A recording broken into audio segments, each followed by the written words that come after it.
Everyone knows we're in a housing crisis. Everyone knows we need housing, but nobody wants it in their backyard.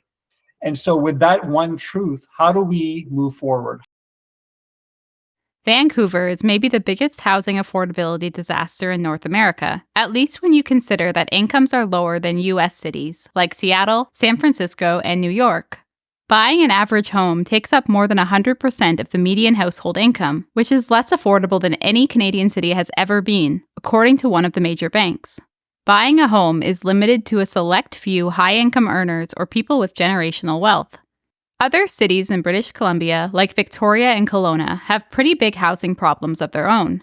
Last year, 70,000 people left BC, mostly to Alberta.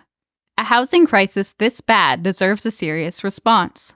Fortunately, over the past year, the government of BC just decided to become the most ambitious province or state in North America on housing reform. Single-family zoning?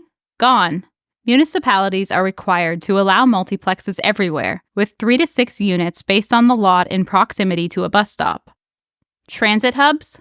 Upzoned, with 8 to 20-story apartments allowed by default near SkyTrain stations, depending on proximity, with density near bus exchanges too.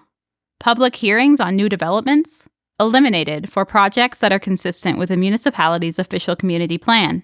Public input is shifted towards big-picture plans instead of questioning individual projects. They also added regulations on short-term rentals, implemented a speculation and vacancy tax a few years ago, funded Indigenous housing, and set up a provincial agency to finance and speed up construction of nonprofit housing for middle-income families, along the model of Vienna and Singapore. BC's housing skeptics responded to many of these reforms as you'd expect. An unprecedented act of provincial overreach to get rid of rules mandating single-family homes, opening the floodgates for more unaffordable market housing development to allow private developers to build more housing. Housing advocates, on the other hand, were enthusiastic, with lots asking, "How do I get this in my jurisdiction?" Let's talk to BC Housing Minister Ravi Kahlon. What's the argument for the province stepping in when people are used to housing decisions being made at the local level? Well, I would say that it's not necessarily an argument. It's just that the way we've been doing housing is simply not working. Yeah, we can confirm that. Often I heard from local governments when I said to them, hey, why don't we allow for 3 or 4 units on single family lots?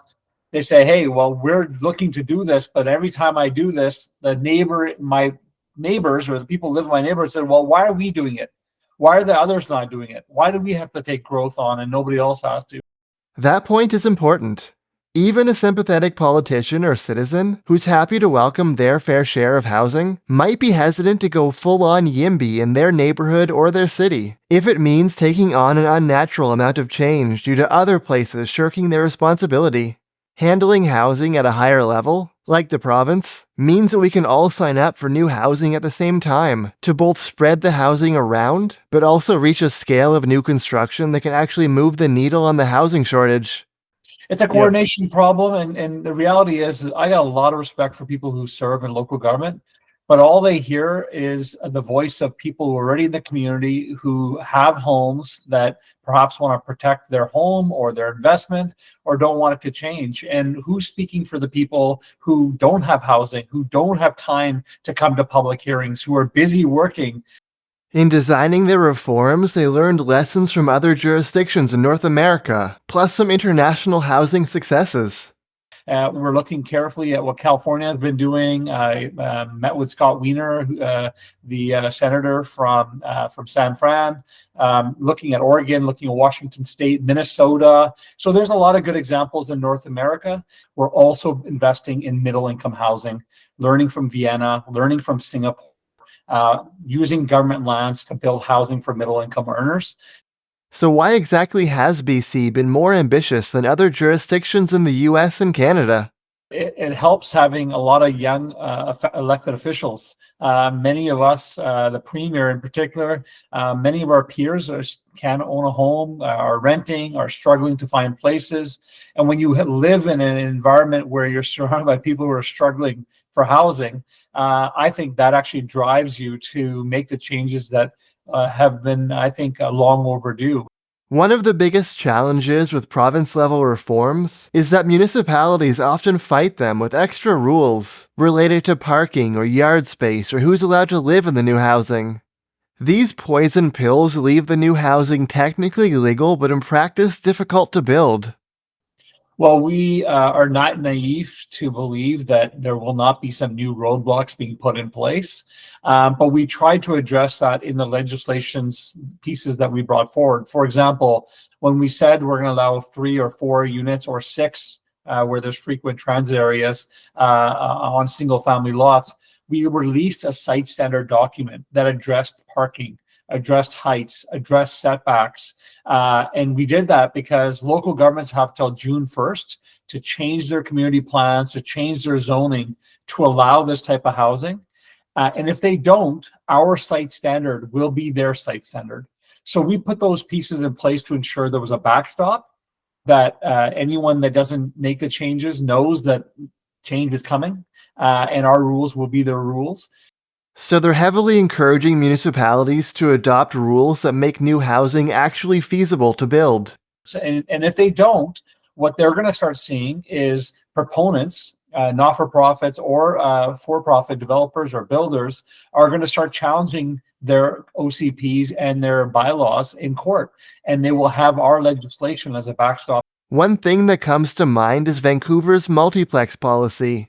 The city of Vancouver legalized small-scale density up to 6 units before the big BC housing reforms, but they didn't allow the actual buildings to be much bigger than single-family homes in terms of actual floor space, contrary to new provincial guidelines.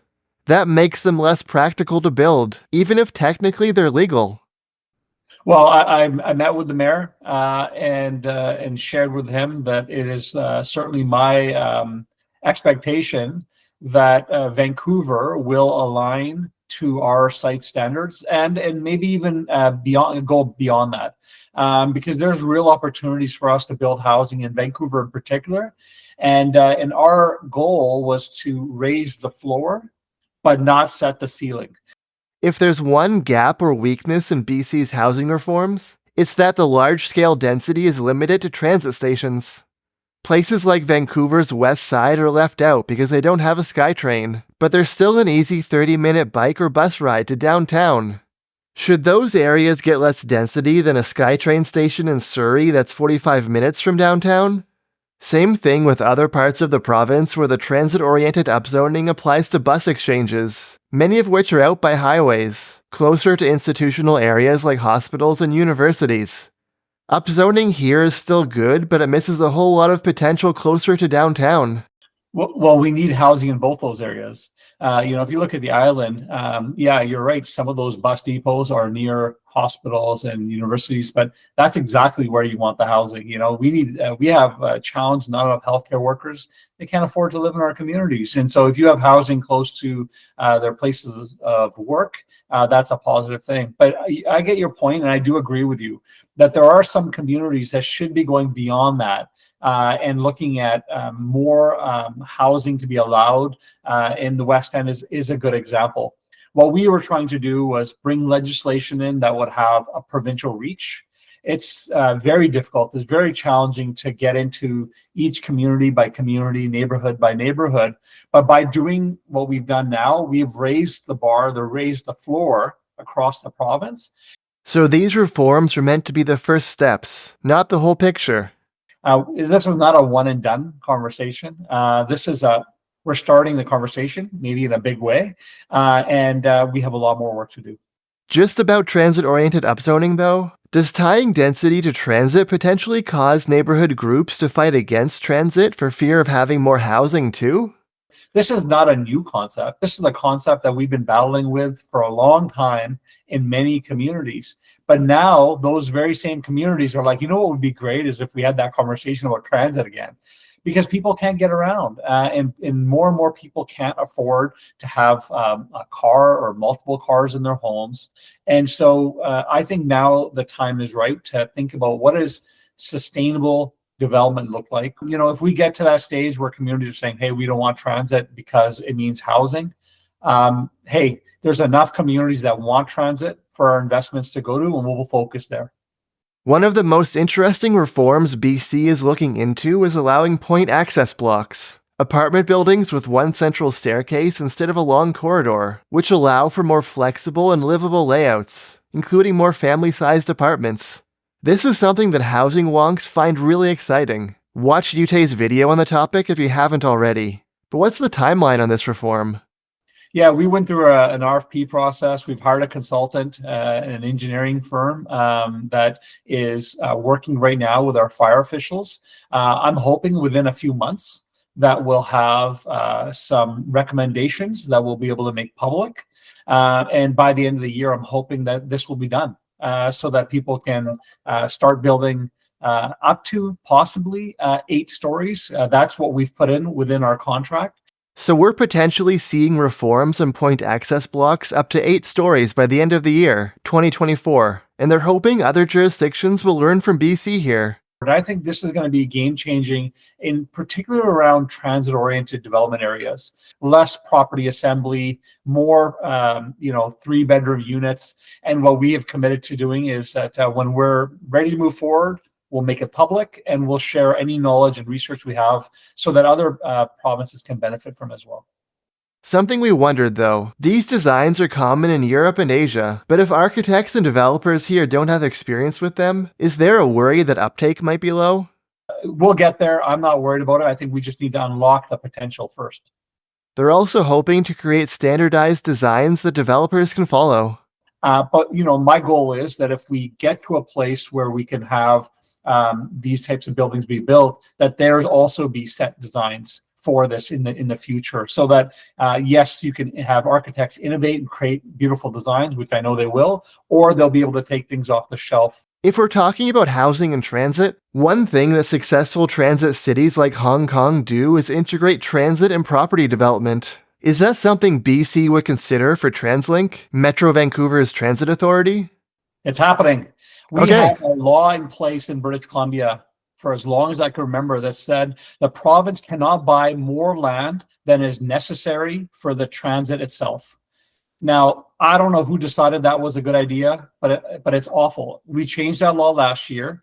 We have $500 million fund right now that's actively buying parcels of land near transit-oriented development areas so we can build housing, so we can build healthcare, schools, childcare facilities. I mean, if we want vibrant, healthy communities, why wouldn't government be investing in those types of things near the transit itself? How do housing activists in other jurisdictions encourage their governments to be more bold on housing? My only advice is, and I can't speak for every jurisdiction, is that is to know why you're doing it. And what we're doing it in British Columbia is because we're afraid that there's going to be way too many young people looking to leave this province. There'll be a brain drain. We'll lose that talent. We'll lose the vibrancy of our communities.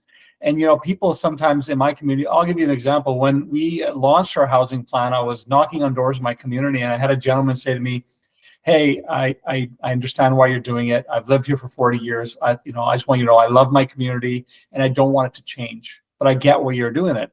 And what I said to him at the time was, whether you want your community to change or not, it's been changing for 40 years. The building structure might not be changing, but who's been able to live in our communities has been changing that entire time. And so we need to adapt. We need to ensure that when there's young people in your community, that is the sign of a vibrant and healthy communities. When there's kids in your elementary school, that is a sign of success. And so my only advice to anyone that's considering this is don't make it about left or right. Bring everybody to the table. We brought not-for-profits, housing activists. We brought homelessness activists. We brought folks who are free market thinkers, all of them together and said, what are the challenges? How can we move forward? I think our plan reflects the values that different groups bring to the conversation. And we have a lot more work to do, and we have a lot of learning to do as well from other jurisdictions. Thanks a lot to the housing minister for chatting with us. We're not going to sugarcoat it. BC's housing problems are really bad, especially in Metro Vancouver, and bringing it all back down to sanity is honestly a gargantuan task that will take many more years. But these reforms are an actual serious attempt at tackling the housing crisis. And that's more than you can say for what we've seen from most states and provinces.